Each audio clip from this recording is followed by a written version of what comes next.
Okay. Jurisdiction. And I'm trying to do this under 5 minutes. If you want to be free, what you have to understand is who has jurisdiction over you. Okay, there's only one entity that has jurisdiction over you, and that is God or nature. Okay, that's the only entity that has jurisdiction over you. That's the only set of rules that you play by.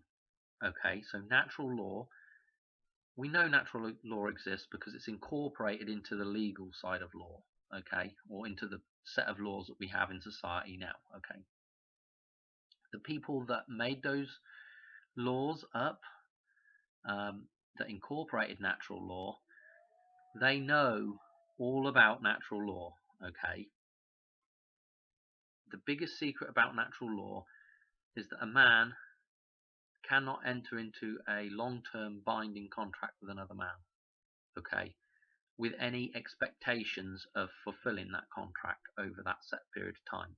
Okay, the only thing that there is a word between two men to say, oh yeah, I'll do it, but there can be no proper expectations. Okay, I've got another thing on and I've got another video on that, so go look at my other videos and you'll find something on contracts or whatever. You can't make a contract, I think I called it, something like that. Needless to say, what you have to do if you want to be free is you've got to know who has jurisdiction over you. Like I just said, the only thing that has jurisdiction over you is God. Legal fictions are like ghosts. They don't really exist. Okay, they're a figment of your imagination. Okay, they're all just ideas. Okay, I don't want to get into whether ghosts really do exist or not, but I'm just using that as an example.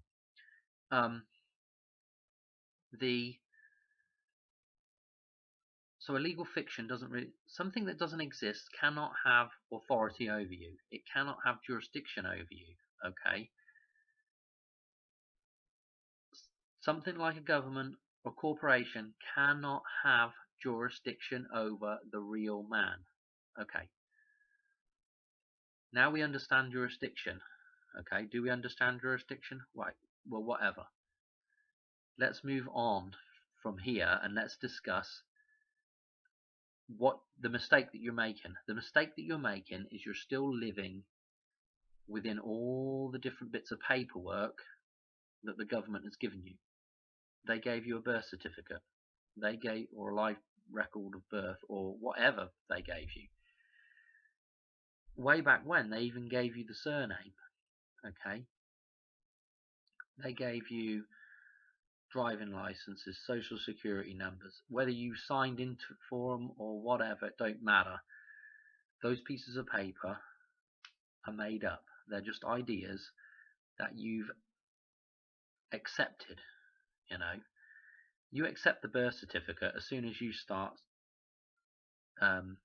using it, and you have to use it in order to get other things. Okay, they want proof of who you are. I'm using that loosely there.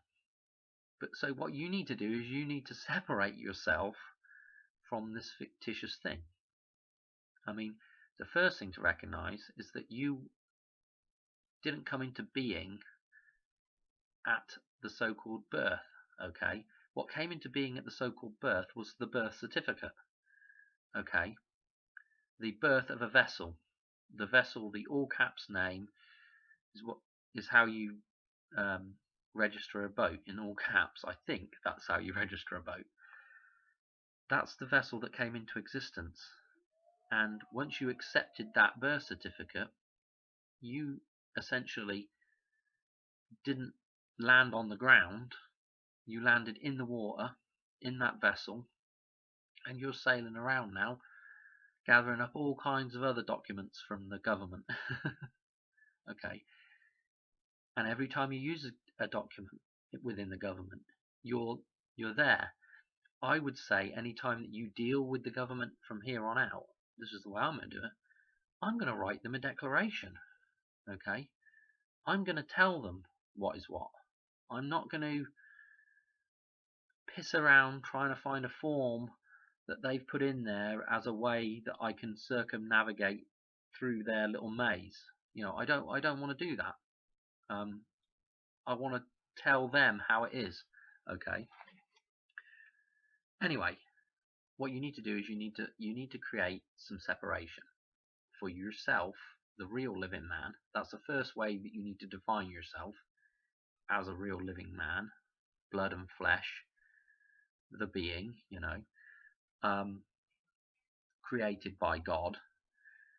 And then what you need to do, you don't necessarily have to dismiss the day that you actually separated from your mother. Okay, I don't know. The best thing I would call it is parturition. That's what I would call it. Day of parturition.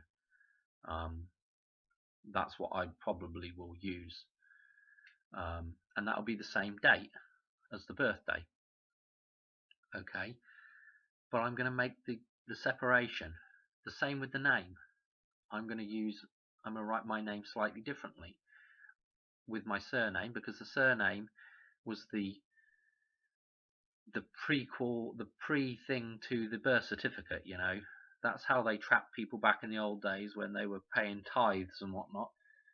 They didn't just write John on there, John Smith or John Archer or whatever. The surname represented your merchant trade. That was your trade name, if you like. Your trademark was your surname. That's how they gained you into the system. Whenever you talk to your friends, you usually just go by your first name, don't you? you never really use the surname is really used for legal stuff. Realistically, it really is. So I'm going to have a separation there between my given names and the name that I've inherited, if you like. So it's all about creating separation, and those are the ways I'm going to do it. I'm not sure how I'm going to go about signing my name anymore. I'm looking into using just a seal, and that's probably what I'm going to do, rather than signing anything. Or I may go, I haven't looked into it yet, but I have been thinking about some kind of monogram. Because, who the hell wants to carry around? I could wear a signet ring, but the thing is, you're never really going to be signing anything. Well, I say signing anything. You're putting your mark on anything. Really, I don't foresee having to even do that, apart from the documents that I will be sending to the legal fictions that are dealing with all this stuff. Because I am going to make a claim, and you see, this is the other thing to recognize as well. When you're doing all this stuff, what you don't want to do is you don't want to leave. If you're going to, claim who you are, if you want to use that terminology, what you don't want to do is you don't want to leave all of the possessions that you've put your, your energy into accumulating, whether or not owning stuff's right or wrong. What we're talking about here is we're talking about claiming possession of things while you are within the world, okay? And that's what I'll be doing. Because what I don't want to do is end up having... What got me... Just a quick side note. What got me interested in this in the first place was the idea of, if it all went to hell, right, and I lost my job and I was unable to pay taxes, I thought, you know what? Because I'd heard about people having property taken by the county, and I thought to myself, what the hell gives them the right to come take your home, if you can't... And I know there's certain exceptions, but essentially, if you can't pay them their taxes, they'll come and sell that place out from under you, even though they have no right to. And you could probably get around it if you hadn't done anything. You could probably get around it at that time, but that just got me thinking about, and this probably what got me got me looking at this legal stuff to begin with. And it's been quite a long journey to get to this point. And what I'm trying to do is put some information out there that will actually help people, rather than having to go through all the nonsense stuff like claiming the name and what was the other one a while back? Of course, there was the sovereign citizen thing, and there was another one about what was it?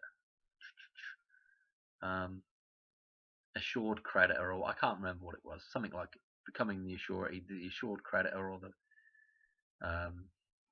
or whatever, and then going through all the moving your own name into the to the trustee and not the or you know what I mean. You've heard it all before. Changing from going into being the beneficiary, or the blah blah blah blah blah of the trust, and claiming the trust and all this stuff, and it just goes on an endless nonsense. The only real way to look at it is to forget that nonsense. Just forget the whole legal system nonsense. Come back into natural law. Everything is self-evident in natural law, how it all works. You don't need millions of books and hundreds of codexes and all this other shite, and all these dictionaries. You don't need any of that with natural law. It's all easy to interpret from nature. Okay, but anyway, I've completely forgotten where I was going with that little bit at the end there. But you don't want all your possessions or your hard-earned stuff to remain in that system, and then end up them coming and taking it from you, because that's what they'll do, and then you'll have a fight on your hands to ever get it back. Best thing to do is to have it out of that system to begin with, and the only way to do that is to claim possession of it, and claim it from just claim it, because it's not actually being claimed. Right now they can't claim it, and the fictional entity that is actually you, that you're playing that role, that thing can't actually claim it either. It has to be a real man that claims that material item, let's put it that way. When you start looking at it and start looking into it and start realizing, you'll realize that the government, the federal government doesn't even have a claim over, they can't even have a claim over a 10-mile section called Washington DC. They can't have it. They just can't. It's a material thing. Okay? Fictitious entities cannot have a claim over something that is material. It's not possible. And they can't be given that. This is something they probably don't want you to know. They cannot be given that right by a man. It takes a real living being in order to do that. What a fictitious entity is a color of a being. It's not a real living being, so it can't ever claim anything material. Even if a supposed man gives them or loans them that right, it can't happen, because the man can never be fully merged with the fiction. This may be where we're going to head up in the future, with some kind of implant which could potentially merge the fiction with the living. But at the minute, we're not at that point. Thank God. So I would say that's not a possibility, because it would never be natural anyway. So we don't really have to.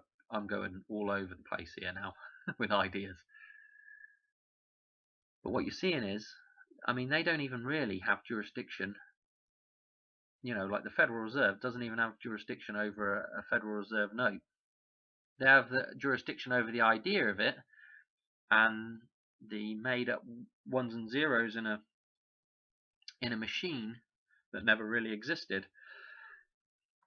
But that actual note is not under their jurisdiction, because it's material. And this again may be why we're going to be heading down the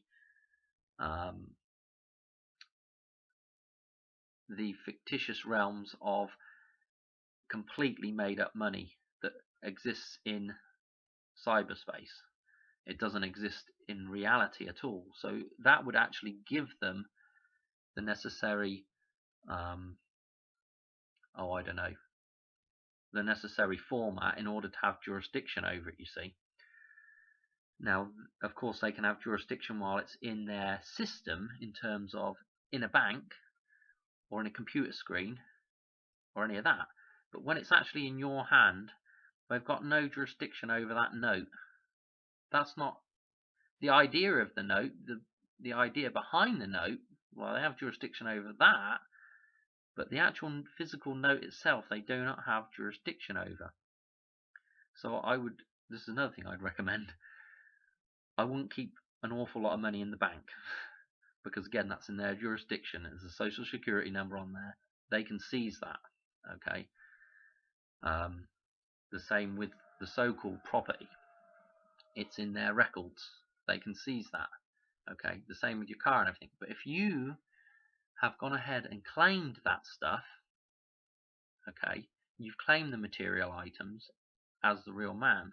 Now they don't have any jurisdiction over it. So when they come to take it, you show them your declaration, and you should have already filed this and got a receipt from them saying you already know about this declaration. This is, you've accepted it, and we better go back and go to court rather than you coming in, and you can work around them seizing that stuff. But the problem is, if you've got a bank account, they'll just take that money straight away if you defaulted on something. Again, not out of the fault of your own. I mean, look at all the home repossessions back when we just had that last crash. I mean, these people didn't deserve that shite. And anyway, I've waffled on long enough. In conclusion, when you understand who has jurisdiction over you, then you can truly be free. And you can only really be free by actually declaring who you are to that system. I would say don't use their formwork. I would declare it in your own formwork, and I would bind them into giving you some kind of answer, even if it means putting in there that if they don't respond, then they accept what you're saying. Okay, that's the usual way, and then you give them 30 days notice. You resubmit that with a thing saying, look, you haven't responded. This is your last chance to respond. Once you've got that receipt, and you've given them those things, away you go. Okay. Anyway, hopefully that helps somebody. I can't be bothered to do this. I've done this video like 5 times already, trying to make it shorter and shorter and shorter, and it's still long. Anyway, hope you enjoyed, and I'll catch you on the next one. Bye.